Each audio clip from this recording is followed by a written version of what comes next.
This is Nate Skinner of CanesRising.net, and it's tournament time, as you can see. We have all 64 teams, all of the bracket. We're going to walk through the bracket one by one until we get to the national champion. We're going to start in the South region. All right, South region. Let's get started. Kansas versus Austin Peay. Duh. Kansas in a huge win. If this game is within 30, I'll be impressed. Let's go to Colorado, UConn. Anyone that knows basketball? UConn, as they always are, solid at the guard position. Colorado's maybe a little underrated. They kind of muddled their way through the Pac-12, but I'm going to go with the Huskies here. Maryland, South Dakota State, Melo Trimble. Just remember that name.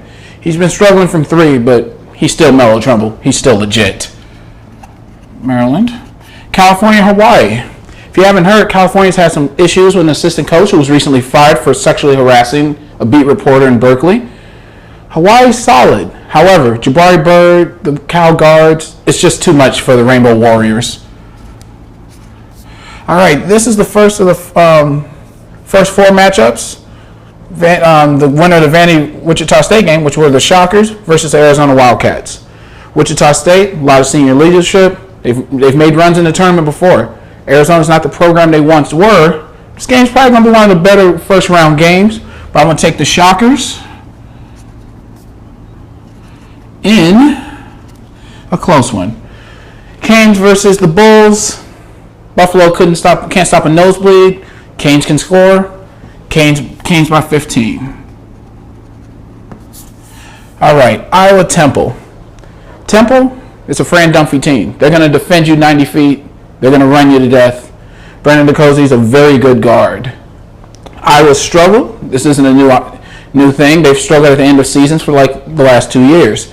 I'm taking Temple here. Villanova, UNC Asheville. A lot of people dogging Villanova, but this Villanova team's better than recent additions. They shouldn't have a problem with UNC Asheville. All right. These are the round of 32 games. You have Kansas and UConn. Kansas, just too much for UConn this year. KU. Maryland and Cal. This game's going to be good. It's going to come down to guard play, as we mentioned earlier. Cal has a ton of guards. Maryland has Melo Trimble. I love Melo Trimble. He's a great player. But Cal's depth, they're just going to run him down at the end. So we're going to go Cal. Wichita State and Miami. Another close one. Like Wichita State, but Miami has the ability to play multiple styles and do well in them. Look for this to be the game in which a guy like Jaquan Newton goes off. So we're going to go Canes. Temple and Villanova. Philly battle. If you're a basketball junkie, Big Five basketball right here. It's going to be tough. It's going to be physical. And Temple's going to pull it out. Villanova's going to once again underachieve in the tournament. Okay. Sweet 16 time. Over here in the South. You have Kansas and Cal. Again, Kansas deep all over the place. There's a reason why they're the prohibitive favorite, not only to win this region, but to win the national title. So you're going to go Kansas one more time. Miami and Temple. We've seen this matchup before. Last year in Madison Square Garden at NIT semis. Miami managed to pull it out then. They're going to do it one more time. All right, Elite Eight. If you have Kansas and Miami. This is as far as the Canes are going to go. Hate to, it's CanesRising.net. You think I'd take Miami to go to the Final Four? It's not going to happen. If Kansas is still alive at this point, it's just too much Jayhawk, too much talent. Miami's going to keep it close. They're going to fight. But I just think eventually, with the talent that's available at Kansas, they're just eventually just going to wear the Canes down, especially on the front line. So we have Kansas as the winner of the South Regional, advancing to the Final Four once again. All right, we're in the West Regional. Let's start with the 1 seed, the Oregon Ducks, champion of the Pac-12 Conference. Of course, we're going to go with the Ducks. Unfortunately, Holy Cross, the fact that they won a game in the first four is impressive, considering the fact they finished under 500 to finish the regular season. But the fun stops here for the Crusaders. We're going to go Oregon. St. Joe's and Cincinnati. Phil Martelli, Mick Cronin, this is going to be another physical game. But I'm going to go St. Joe's here. Baylor and Yale. Yale would probably stand a better chance if they had their team captain, who is not playing, who's actually left school after some sexual assault allegations. So Yale's a little short-handed. Unfortunately, that's going to come back to bite them as Baylor moves on. Duke. It's Duke. They are what they are. Grayson Allen's a great player. And very talented team. Like size, they'll come back to bite them in later rounds. But this year, Coach K will get them past the first round once again. Texas and Northern Iowa. Oh, man. If you saw the first half of the bracket, I talked about I had a 6-11 match, 6-11 upset. Another 6-11 upset. They're the 5-12 upsets this year. Northern Iowa beat UNC. Texas, they're not UNC. So let's move Northern Iowa up. Texas A&M and Green Bay. Texas A&M, SEC tournament finalists. Very good team. They're a little under the radar. Very solid at the guard position, especially at point guard. Moving them up. Oregon State and VCU. No Shaka Smart at VCU, no problem. Oregon State, Gary Payton's son, very good player. Very talented young man. But VCU, the experience wins out. Oklahoma State, CSU Bakersfield. Who knows the mascot of the CSU Bakersfield? Yeah, I don't either. So, Buddy Hield is most likely going to be one of the top 2 vote getters for Player of the Year. Wouldn't shock me if he got it. Going to go OU. Now, let's go to the round of 32 here. Oregon and St. Joe's. Ducks are going to advance. This one's going to be closer than what the experts think. So we're going to go Ducks here. St. Joe's and Baylor. Baylor and Duke. Remember when I said earlier that eventually Duke's lack of significant frontline size would come back to bite them? It's going to come back here. Rico Gather is going to have a field day against the Blue Devils. Northern Iowa, Texas A&M. Northern Iowa can defend. They're going to slow it down a little bit, but eventually Texas A&M is just going to overwhelm them with superior talent. So put the Aggies through to the Sweet 16. VCU and Oklahoma. It's just OU, very good team. You never know what you're going to get out of them. As we learned somewhere in the middle of the season, they went on a little mini losing streak. I really like the Sooners, and I'm not going to bail on them now. Okay, Sweet 16. You have the Ducks, the Bears, the Aggies, and the Sooners. Looks like an old Big 12 tournament bracket, except for Oregon. So we're going to go with the Oregon-Baylor game. Oregon, very solid front line. Dana Altman's a very good coach. Oregon's going on a run this year. Okay, Texas A&M, Oklahoma. Once again, never know what you're going to get out of Oklahoma. But however, eventually superior players went out. And I'm going to go Buddy Hield here to move the Sooners up to the Elite Eight. All right, this is a game, 1 versus 2. Oregon, been underrated all season because most of us don't get to see them play due to them being on the West Coast. Oklahoma, most of us get to see. We know Buddy Hield. We know what he can do. Oregon's good. Buddy Hield, Ryan Spangler, Lon Kruger, they're just going to overwhelm them at the end. So I'm taking the Sooners to head on out to the Final Four. All right, we're in the Midwest Regional. Let's start with the number 1 seeded Virginia Cavaliers and the Hampton Pirates. Old school Virginia rivalry. Yeah, Virginia's winning this one big. All right, Texas Tech and Butler. Canes fans, this Butler team's better than the team, has improved a long way from the team that Miami ran through in Puerto Rico. They're going to have no problem with Texas Tech. All right, Purdue and Little Rock. Purdue's front line, it's just too much of them. Purdue has probably the best size, or the most size, of anyone in the tournament this year. It's a lot of skilled bigs. All right, Iowa State and Iona. Georges Niang, very good basketball player. Iowa State, very experienced. They always are. When you get this many graduate level transfers and you keep rolling through, you're going to get a lot of experience. I like Iona. If Iona was facing any other 4 seed, I would love to take them in an upset. But I'm going to have to go with Iowa State here. All right. Seton Hall Gonzaga. This is fool's gold, people. Say it with me. Fool's gold. Seton Hall got hot. They won the Big East. Don't fall for it. Gonzaga had to fight their way through the West Coast Conference. If they hadn't won that conference tournament, I don't think they would have gotten in, as we saw with St. Mary's in the NIT. Kyle Whitger, damn good. So you gotta go with the better team that has the better player, especially someone that's a matchup nightmare like Kyle is. So we're gonna go with the Zags here. All right, Utah and Fresno. Another team Miami ran through in Puerto Rico. Jacob Poeltl is going to be an NBA lottery pick. He's good.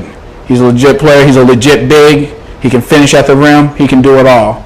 Utah's gotten a little more depth over the season. That's something they didn't have in Puerto Rico. They got a little tired, and Miami was able to run them. Well, Fresno State is not Miami. All right, Dayton and Syracuse. Let's be honest. If Syracuse's resume was attached to any other team, they probably wouldn't be in. This is probably what Monmouth should be, but they're not. Dayton, Archie Miller, it's just a matter of time before he gets that big major coaching job, but he's going to have to wait to advance in the tournament this year, because I think Syracuse is going to do what UCLA did last year and show that a team that gets in on name can win at least one game in the tournament. All right, Michigan State, Middle Tennessee. Michigan State's a 1 seed. They're a 1 seed in everything but name only. They're going to play like a 1 seed, and that's one thing you should never bet against, and that's Tom Izzo in the month of March. Let's go Sparty here. Okay. Virginia and Butler, Malcolm Brogdon, London Parentis, their defense. Roosevelt Jones is not going to stand a chance. This game is going to be slow, it's going to be ugly, and Virginia will win by 10. All right, Purdue and Iowa State. Another game with bigs. Georgia Niang's going to run into something he rarely runs into. He won't be the best big on the floor. I'm going to go Boilermakers here. Zags in Utah. West Coast battle. Which one? What's your pleasure? I'm going to go with the lower seed Zags. A little more experience. Trust the team after they finally made a run last year. Syracuse and Sparty. It ends here for Jim Boeheim in the orange. Sparty's doing stuff this year. All right, Virginia and Purdue. This is the game that Virginia fans do not want. Virginia's bigs are limited. Mike Tobey, Gill, they're limited bigs. They're not going to score on you. They're not going to really stretch the floor. Purdue has skilled bigs, and Purdue's good enough to get out to a 10-point lead. And if you can get out to a 10-point lead in the Cavs, you can hold it because of their style of play. They're not a team built to come back, and that's going to bite them here. Purdue is going to move on. All right, Sparty and Zags. Come on. You think I'm gonna bet? You think I'm gonna turn on Tom Izzo? I've watched too much basketball to do that. I ain't stupid. All right, Big Ten matchup, conference in the regional final. Denzel Valentine. He's had big games against Purdue before. He's going to do it again, and Tom Izzo is going to make another trip to a Final Four. I know we've been talking a lot about Tom Izzo. The team's good. You have Costello on the front line. You have Denzel Valentine, who's a Player of the Year candidate, who can do it all, who's tough. And teams that play defense and rebound, they travel well. They always have, and they always will. And Michigan State does those two things. All Tom Izzo's teams do it, but this year's team, they really do it. And that's why Michigan State's going on. Repeat a Big Ten title game. All right, this is the final region we're doing. The East, UNC and Florida Gulf Coast. Brett Comer's not walking in the door, Gulf Coast fans. Dunk City isn't winning this year. It's not happening. North Carolina. All right, USC and Providence. Ironically, speaking of USC, USC has Florida Ghost Coast's old coach, Randy Redfield, or Enfield, excuse me.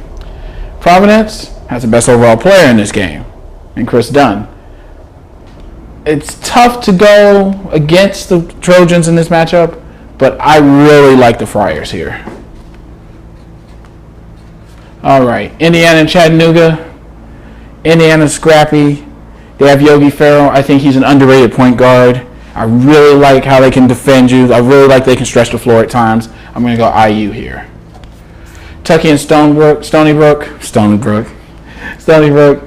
Kentucky's underseeded. Kentucky probably should be a 3 with an outside chance at a 2 when you look at the talent on their roster and how they went through the SEC tournament. But the committee in their infinite wisdom gave them a 4 seed.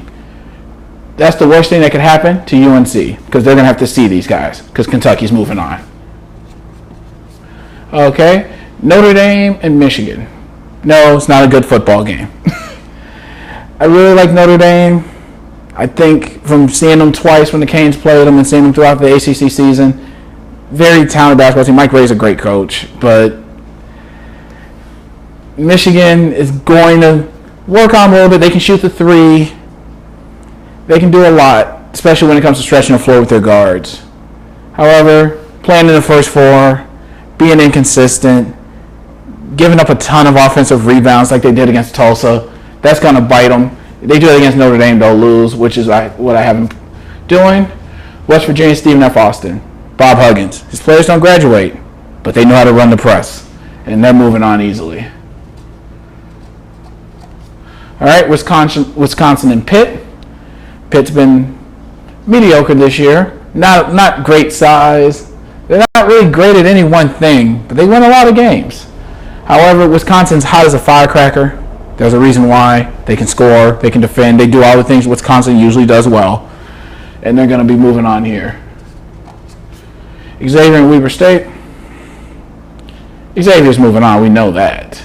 But the question is, which Xavier team are we going to see? Are they going to be the Xavier team that ran out to a big record, or are they going to struggle a little bit? This may be one of the few 2-15 games that's actually a game midway through the second half. Okay? All right. Round of 32. Providence and UNC. Bryce Johnson, he's going to have a field day. And I think UNC is going to hit enough jumpers to get past the Friars. All right, now this is the game people hoping happens. Because this happens, get excited. 2 basketball blue bloods going at it. Kentucky and Indiana. Kentucky's backcourt has this. This guard play in March wins.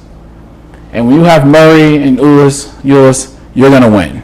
I don't care if Yogi Ferrell scores 20. Kentucky's moving on. Notre Dame and West Virginia. Man, it's the old Big East game. But unfortunately, the press is going to be too much for Notre Dame. They don't have enough guard play to deal with that. And they don't have the size really to compete with West Virginia inside. Wisconsin and Xavier. I'm going to move Xavier up because I just don't think that Wisconsin's made to go deep this year. I really don't see that senior leader that you saw with Frank Kaminsky and other guys they've had over the years. I just don't see it this year. All right, Lead 8. Another blue blood matchup. Kentucky and UNC. UNC hasn't been able to hit a 3 all season. They don't shoot it well. They hit the boards, they defend you, but they don't shoot 3s. And I don't think Marcus Page is going to step up when they need him most. Kentucky in an upset, knocking out UNC here. West Virginia and Xavier. West Virginia, once again, is going to trap. They're going to press. And they're going to find a way to grind this out because they're going to run Xavier into the ground. And once you get a team tired, especially a team like Xavier, they'll start turning it over. So we're going to go West Virginia here.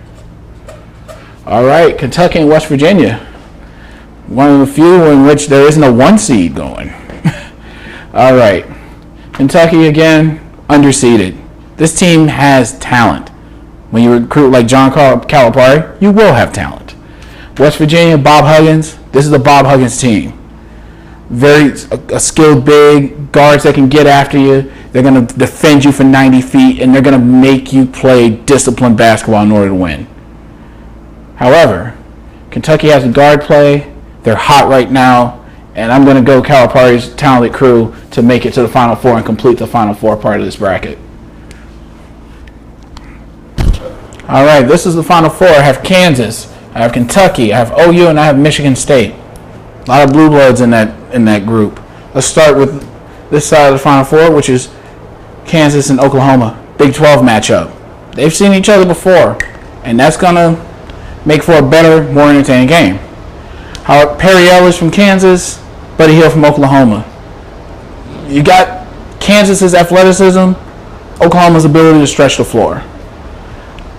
Hate to say it, but I don't think Buddy Hield's going to be able to pull the Sooners out of this one. I'm going to go Kansas. All right. Kentucky, Michigan State. Kentucky has a guard play, but I do not think that in a game that's close that Kentucky can execute at the level necessary to beat a Tom Izzo team, especially a team that rebounds and holds you to one and done. If you can't get extra shots and you don't execute well and you're going to turn the ball over and make mistakes, that's going to be a problem. Sparty's going to out execute, and that's going to get them to the final. Okay. All right. Final time. Kansas, Michigan State. Whew. You have two great players in Denzel Valentine and Perry Ellis. You have two very good programs. No major flaws on either team. They can do it all. Probably like Kansas more because it's just more NBA-ready talent. You know, Michigan State's built their program on developing players a lot more than Kansas. Kansas has multiple guys that's going to play at the next level, and I think this year's the year that you're going to see that come out in the final. Eventually, superior athleticism will win. Kansas is going to win this one in a close one, and they are my pick for the national championship, and they will end up being the national champions.